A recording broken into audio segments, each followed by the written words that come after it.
এই ছেলেটির চুল এত দ্রুত বাড়ে যে কালকাটা চুল পরের দিনই আবার বড় হয়ে যায়। শুধু তাই নয়, রাগ হলে হঠাৎ তার পায়ের আকার বড় হয়ে যায় এবং তার শ্রবণ ক্ষমতাও এত তীক্ষ্ণ যে স্কুলের সব শিক্ষার্থীদের ফিসফিসানি পর্যন্ত স্পষ্ট শুনতে পায়। তবে এত শক্তিশালী হওয়া সত্ত্বেও সে স্কুলের দুষ্ট ছেলেদের কারণে খুব বিরক্ত ছিল।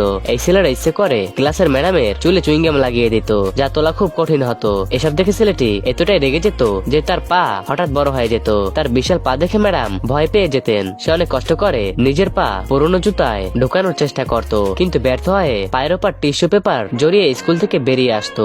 স্কুলের দুষ্ট ছেলেরা তখনও তাকে নিয়ে হাসাহাসি করত।